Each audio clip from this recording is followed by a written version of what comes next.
The most common analogy is finding Tupperware in the woods. It's a worldwide game, which is what's so amazing about it. It's across so many different countries and on every continent. It's a real life treasure hunt. Welcome to the Adventures with Grammy podcast.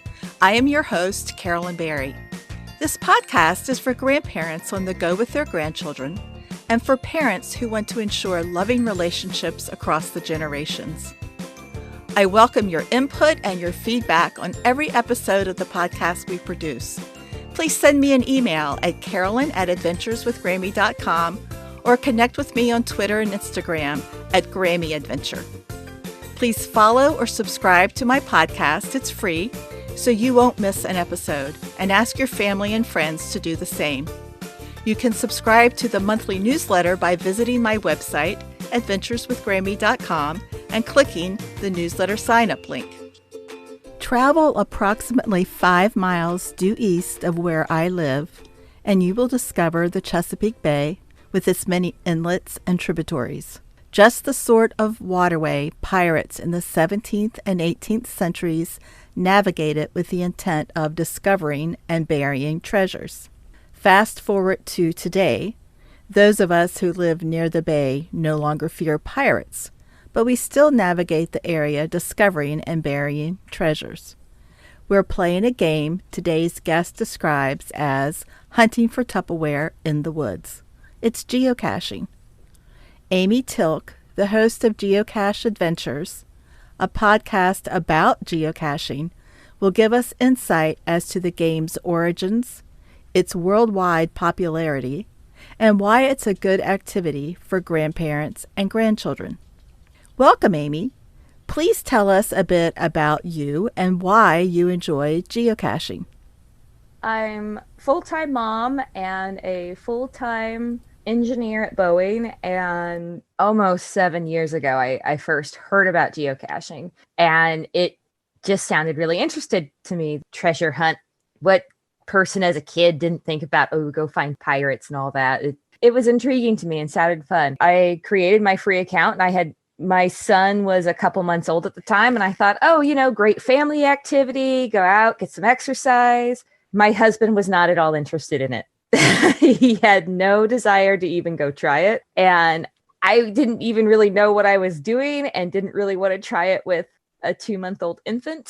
So just scrapped the idea for a while. And then when he was 5, I was just trying to figure out something new to do with him. And I happened to remember, there was this geocaching thing. I wonder if that account is even still active. And sure enough, it was. So I pulled it up and we started doing it. And I just really enjoyed it. So I just kept doing it. And he still does it with me. Now that he's a bit older and I can give him the phone and say, okay, you navigate to it.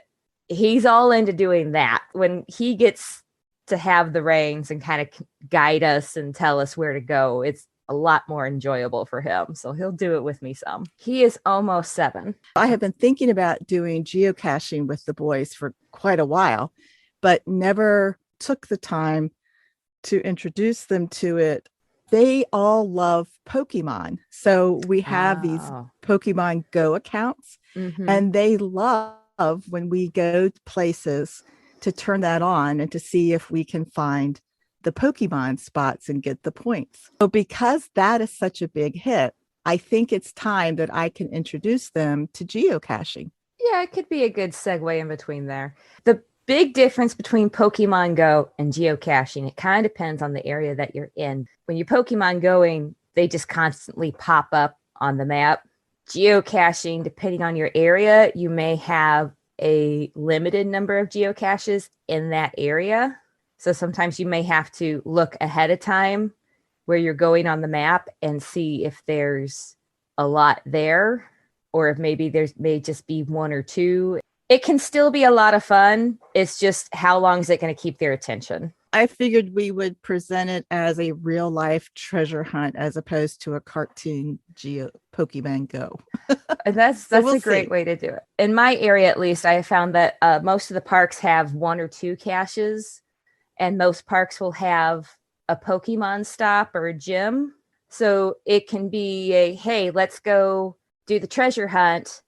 And then we can do Pokemon Go afterwards if you want to. For listeners who have no clue as to what Pokemon Go is or what geocaching is, can you tell them about this? Sure. Well, Pokemon Go, if anybody is familiar with the Pokemon cartoon, these little creatures in the cartoon, the goal is to go catch all the Pokemon and to then battle them. And it was a Nintendo, I think, Nintendo game years ago, and they have it now on a lot of the games, Nintendo game systems. They have different versions of the Pokemon game, so they may be more familiar with that. Geocaching is, like you said, it's a real life treasure hunt game. You have hiders and finders, and you can be both. You can hide a geocache and find geocaches, or you can just find geocaches. It's really on how you want to play it. People hide different containers, and they can be anywhere from as small as a pencil eraser to as big as, I've seen photos of ones that people have taken shipping containers and turned into a geocache.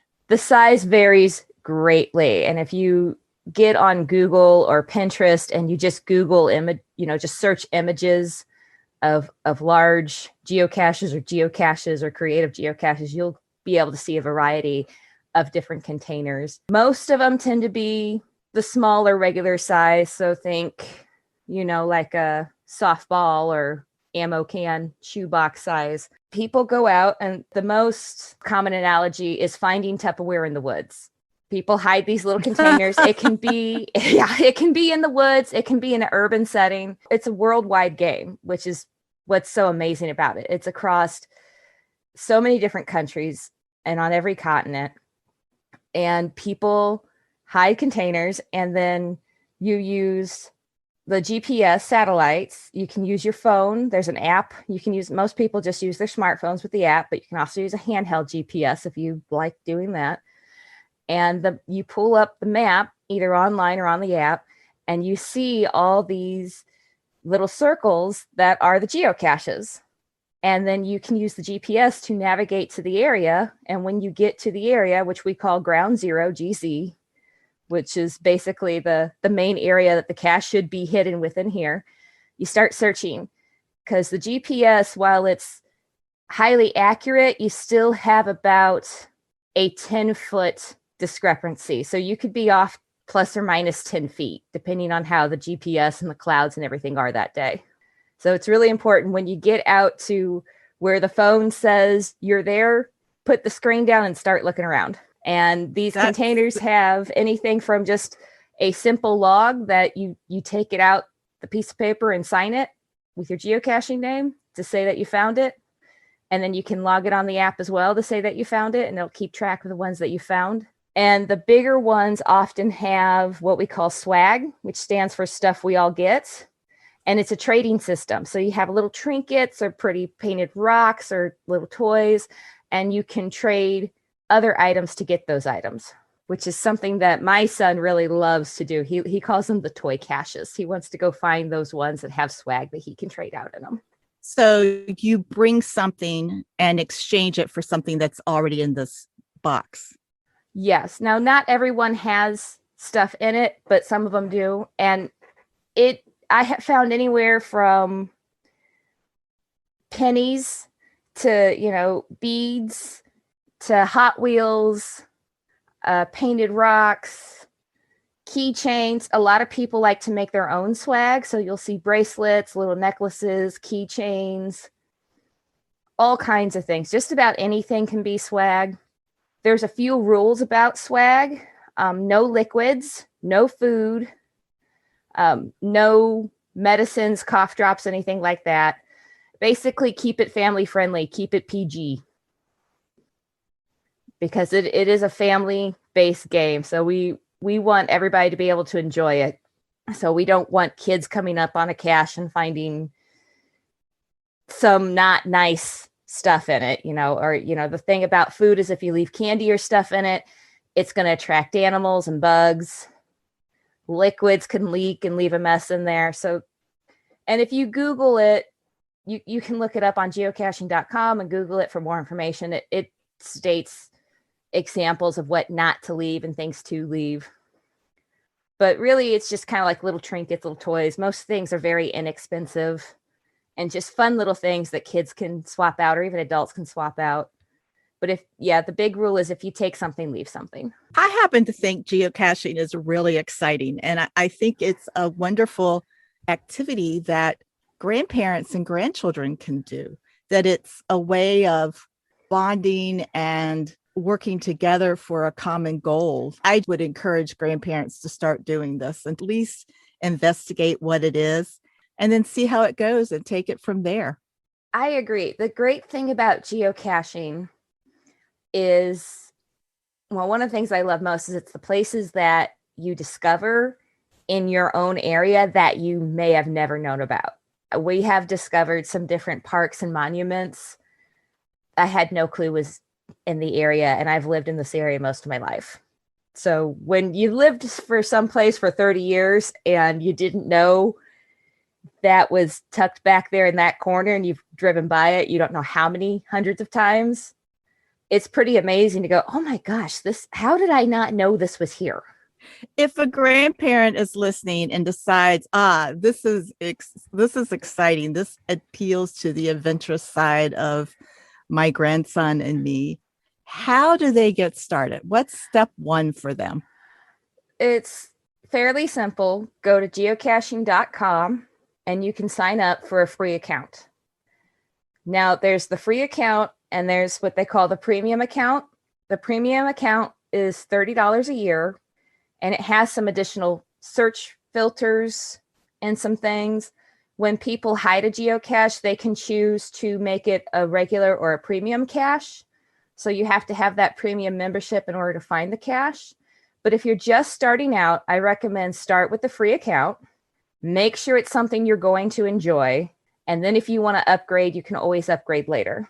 So once you create the account, you can search for geocaches on geocaching.com on the computer, or you can install the app on a smartphone, and it works with both Android and Apple. So that's not an issue. You can install it, and then you'll be able to log into the app and you'll be able to see the map and see all the things in your area that are available. And there are different types of geocaches. The most common one is the traditional, which is your container that will have a log and maybe some trinkets or something in it. But there's also other kinds. So you have what's called a virtual cache, which will take you to a location, and it's not going to have a container to find. The idea is to take you to see something that's there, and then to claim it, you'll answer a question about it or maybe post a photo or something. So that's one great way to explore your area, is these virtual caches, or what they call adventure caches, which is similar to a virtual cache. Only a virtual cache will have like a series of typically about 5 locations that it'll take you to. These will just, instead of finding the physical objects, it takes you to locations. And sometimes it's sculpture, sometimes it's a historical monument. It's a great way to explore and go to areas. And they're also great options for people who may not like finding the container so much to go find those locations. Like my husband does not care for geocaching, but he likes when I take him with me and we find those virtuals or those adventure caches, because it's something that he can enjoy too, versus just walking through some trees looking for a lock and lock Tupperware container. So there are different options. If the kids don't seem interested in looking for a box, you can check into these other types of geocaches and help you explore your area and give you some other options of things to do. I never knew about the adventure cache. That sounds even more exciting. They're a lot of fun. And that's another great thing. If you're on a trip and you want to do geocaching, if you go to really anywhere, but especially a big tourist area, if you go to St. Louis, if you go to Memphis, if you go to Atlanta, you're going to find more of these adventure caches and these virtual caches, and they will usually take you to some neat tourist areas. You can do it fairly easily on vacation and hit your tourist spots, and you can combine the two. You don't necessarily have to go miss doing the tourist activities because you want to go get a geocache. Do these virtual caches take you to little known places in the touristy areas?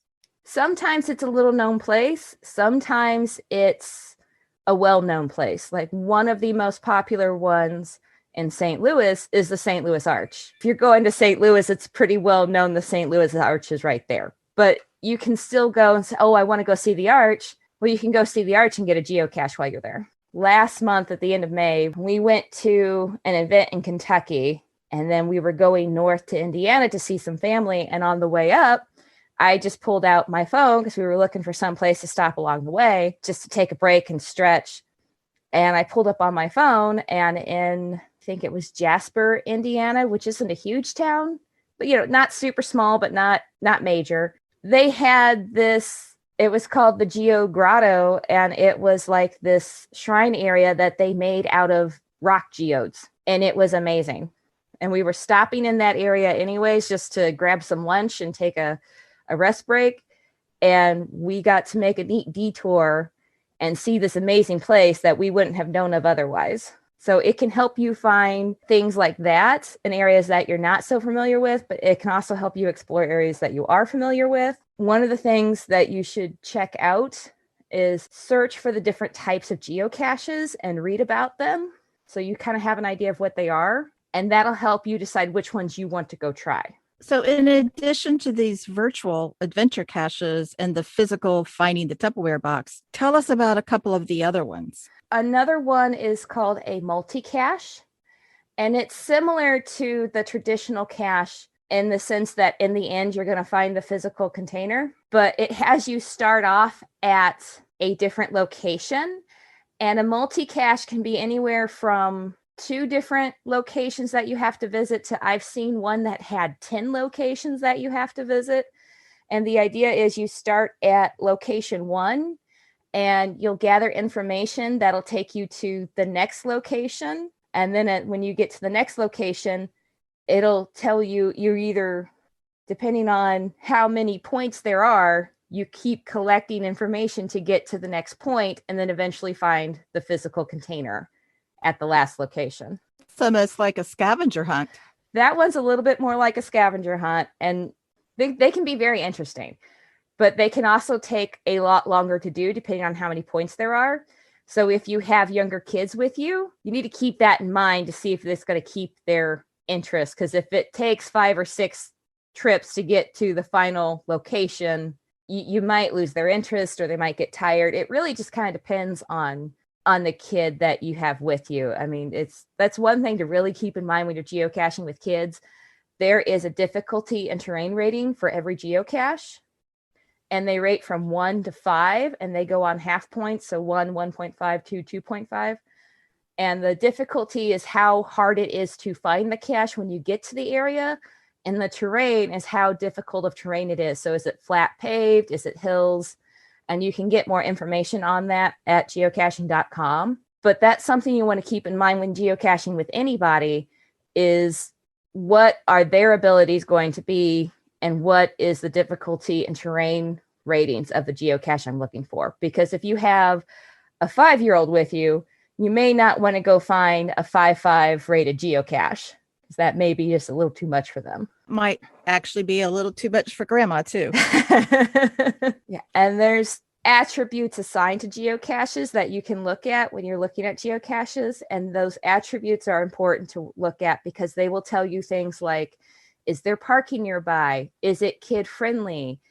Do you need special tools in order to do the geocache? There's a whole bunch of different attributes. And again, you can find information on the attributes at geocaching.com.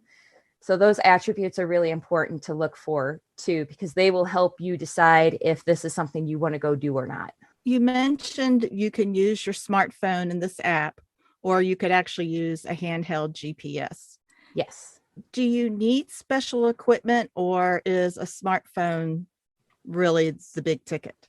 For most geocaches, the smartphone is plenty. Your smartphone, and then something to write with, because you're going to want to be able to sign that physical log that's in the physical container when you get there. Other than that, it just kind of depends. And again, that's where the attributes come in, because sometimes there will be a special tool required depending on how they hit it, and the attribute should mark that. And if you read the cache description, most of the time it will tell you if a special tool is needed And a special tool can be anywhere from tweezers to tree climbing equipment or scuba diving equipment. I mean, there are geocaches for every level of physical fitness and adventuring that you want to take on. So there are actual geocaches that require boats or scuba diving or tree climbing, but there's also just geocaches where you can go to the park and find a geocache in the tree line, or go to a parking lot and find one under a lamppost skirt. There's a geocache for every type of person out there. And there is another one for if you have anybody that has a physical handicap, there is a attribute to indicate if it is wheelchair accessible. So that's another thing that you can keep in mind when you're looking for this kind of stuff. The attributes will give you a lot of information. So this is really something grandparents should plan ahead for. You don't want to just be driving down the road and decide, oh, let's go geocaching. You probably should plan an outing, and as a grandparent, research this ahead of time before actually embarking on this trip. I would say it would probably depend on the age of the kids that you're with. If you're with teenagers, they might just be like, let's just go do it. And you can just read the description and look at it on the app and decide if you want to go do it. If you have younger kids, it's probably best to do a little prep work ahead of time, kind of look at the area you want to go to. You can, on the app, when you select the geocache, it'll pop up with the information for that geocache, and you can read the description, look at the attributes, and decide if that's something that you want to do. And you can create lists in the app. So you can make a list of geocaches. If you can name the list whatever. So if you want to call it Sunday outing, and you found 5 geocaches that you don't want to forget what they were, make a list and save those 5 geocaches to it. And then you can pull your list up so you remember what they were. So that helps you plan ahead a little bit more when you're doing something like that. Another thing that you want to keep in mind with kids is look at the sizes of the geocache, especially with small kids. Micros are not very fun for them. The first 1 or 2 they might be okay with. And these micros, if you're familiar with a bison tube or like a small pill tube, that's what a lot of these are. And there's some that are really tiny and there's some that are a bit bigger. And those can be harder to find. And small kids are not always so excited to find those, in my experience. They usually want to look for a smaller, a regular, large if possible. But usually I would go no less than a small, especially starting out, just because. You mean the actual container is small, like a little tube?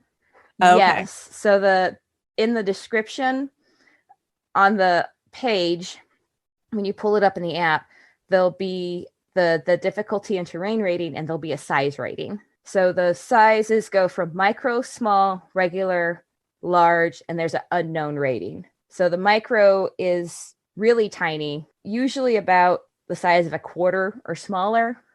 And you might read in the description somebody calling it a nano.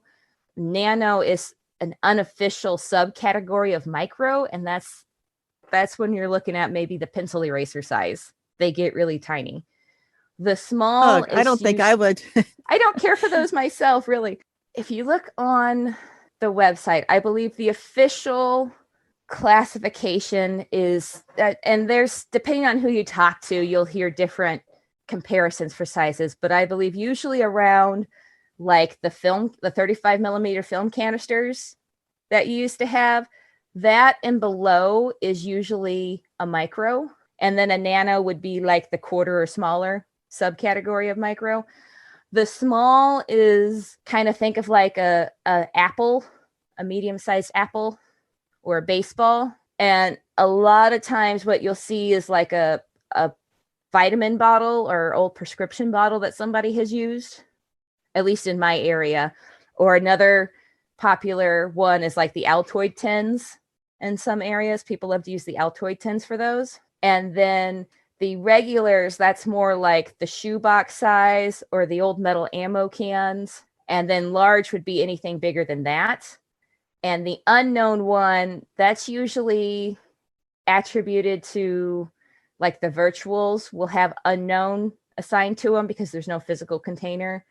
Or there's what's called an earth cache, which is kind of like a virtual, but it takes you to go look at like a geological specimen of rock or cave or anything, and that'll be listed as unknown. Or people hiding the geocaches can list it as an unknown if they want to try to make it a little more difficult, or if they have an unconventional creative cache that doesn't really necessarily fall into the categories. I have one that I have hidden that I have marked unknown because I created a bird's nest and I put some plastic eggs and a 3D printed bird in it, and then I've attached my bison tube to that nest. So I marked it as the unknown size because, you know, while the container that the log is in is small or micro, the whole thing, the nest and everything is part of it. It didn't really exactly fall into a category, in my opinion, so I marked it with the unknown. That sounds like a lot of fun to find the unknowns. It can be. When you have the small tubes, how in the world how is there a log inside? How can you Basically, it's just a piece of paper rolled up. So you open, if you're not familiar with a bison tube, you can Google image it. Often they're used as like little pill tubes for like a daily pill container.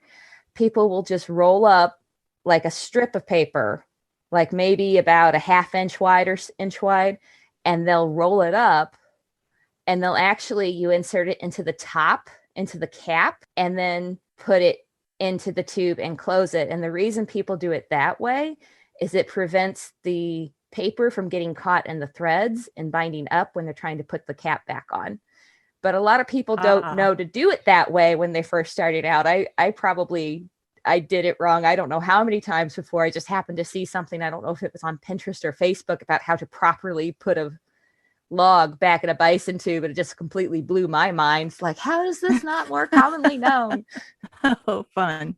What is the most interesting geocache you found? It's hard to pick because I have found some pretty typical geocaches that have taken us to some pretty interesting places. And I have found some interesting containers. So probably the most interesting container I have found was, so in this area of Missouri that I'm in, there's the big conservation area that's all over. It's called Bush Wildlife. And in this one area in Bush Wildlife, there was this tiny little historic graveyard.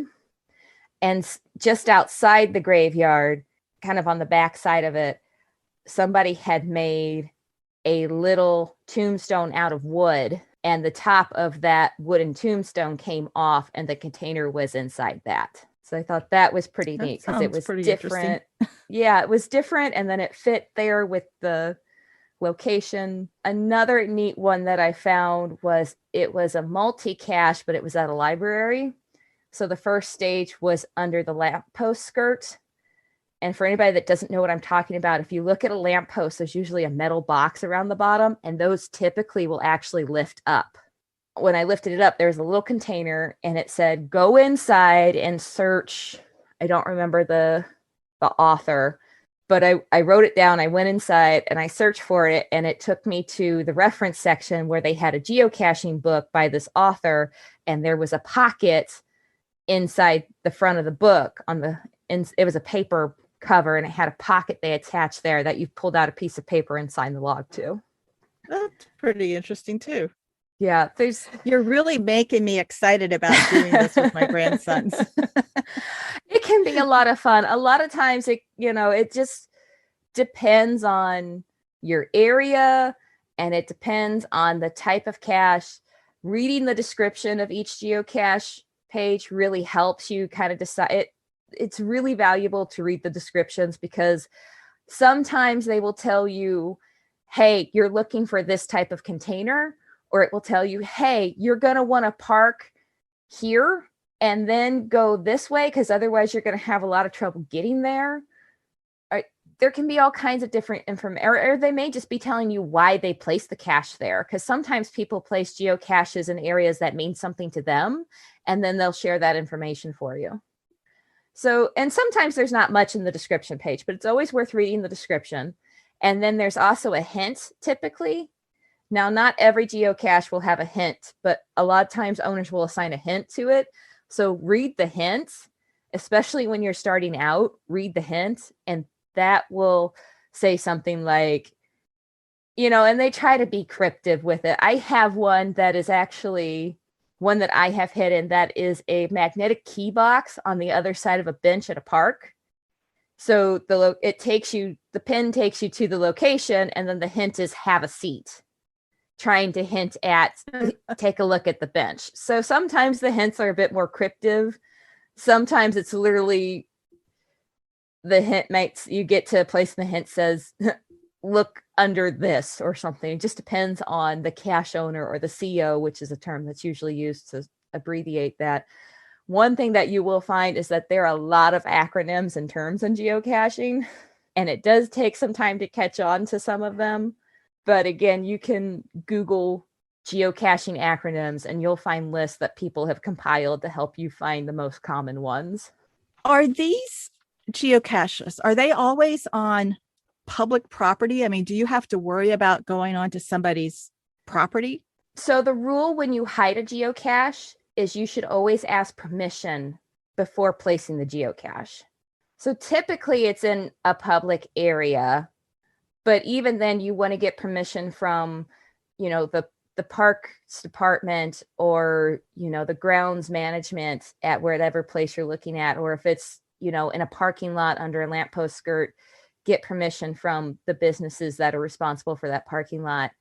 It's very important to get permission because it does take people through these areas. And especially if it's a business owner, they need to know why people may be traipsing around out in front of their store. So it's very important to get permission.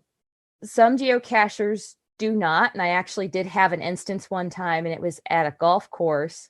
At the front of the course, before you actually started golfing, there was like a tiny little pond with a little bridge to like a itty bitty island in the middle, and there was a container under there, and my son and I were finding it. And while we were there, one of the employees there came out and he said, hey, how do we get a hold of the person that keeps putting that there, because they don't have permission and we keep removing it and it keeps getting replaced.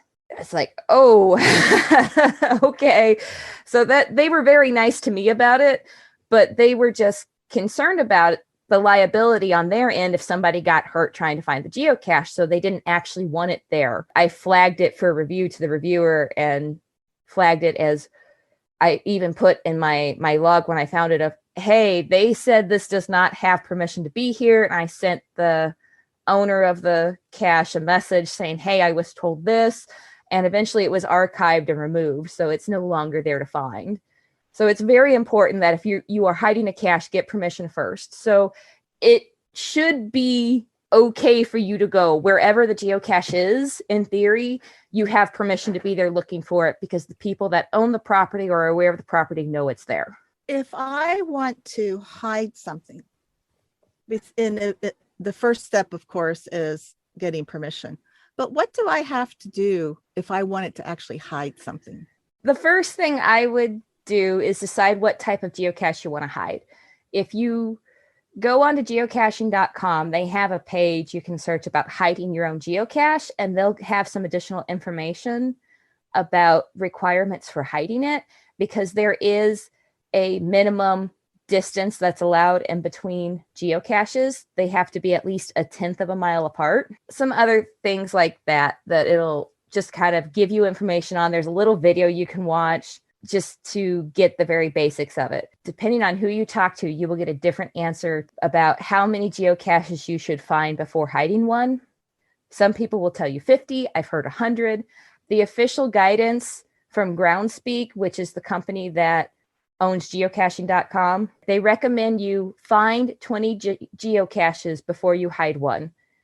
But it's not a hard, fast rule. So you could technically hide a geocache before you ever found one, but it makes it a better hide if you have an idea of what you're actually looking for and doing first. So I recommend before you ever hide anything, go find some geocaches. Maybe try some different types to get an idea of what you like to find, and then hide the type of geocache that you would want to find is my recommendation to anybody, whether it's really creative container or you want to put something in a really awesome place. hide something that you would enjoy finding. Once you get all that figured out, you go onto the geocaching.com website, and there is a page for you to submit your hide. And you put in the type of cache that you whether you're making a multi or traditional, whatever the type is. You'll put in the coordinates that you need. You will write your description page and your hint, and then it will be submitted to a reviewer. The reviewers are actually volunteers. They're geocachers that Groundspeak has asked to, hey, would you help us with this? So they're actually volunteers, these reviewers. And the reviewers will sort through, and they'll look at your location and make sure it meets all the rules. And they'll read your description and they'll say, hey, we need more information here if something's missing. If it's all good, they'll approve it. Sometimes you go back and forth a couple of times to get it all flattened out. And once they say, okay, everything's good, they release it. They publish it, and then it becomes public to everybody to go find. Now, it is pretty straightforward, and it can take a couple tries back and forth to get the information just right. And sometimes you may have to actually change the location that you were trying to hide it for one reason or another, because it didn't meet the proper requirements. Like there's one that says we don't want it within 150 feet of a playground, because you don't want people tripping over it and finding it. And sometimes you may actually have to go, okay, I can't put it here for whatever reason, so I have to go find a new location. But most of the time it's pretty straightforward. And if you are not sure of why your hide has been rejected, the reviewers are all really great. You can just message them and say, hey, I don't understand why this happened. And they'll help you understand it so that you can figure out how to place the hide correctly. Because what you don't want it is for it to be out in the open where just anybody finds it. Correct. So in geocaching, much like Harry Potter, we have muggles. So the non-geocachers are muggles. And you don't want your cache to get, quote, muggled, which means somebody finds it and doesn't know what it is and carries it off, or it gets damaged or something because people are messing with it because they don't know what it is. There's a template that you can print out on paper and include in your geocache or laminate it, however you want to do it, that basically says, hey, congratulations, you found a geocache, whether you meant to or not. And if you don't know what geocaching is, this is what it is. And in some places, the property owners or the grounds management will require you to place that in the geocache in case it does come across by somebody. How disappointing to go someplace to find that it's been vandalized and carried away by a muggle. It does happen. And one of the logs, when you're logging a geocache, you can log it as found, or you can log a DNF, which is did not find. And that's one thing to keep an eye out for when you're geocaching, is if, especially on the lower level difficulty ratings, if it's a level 2 difficulty and you have 5 DNFs before you go find it, there's a good chance that it could be missing.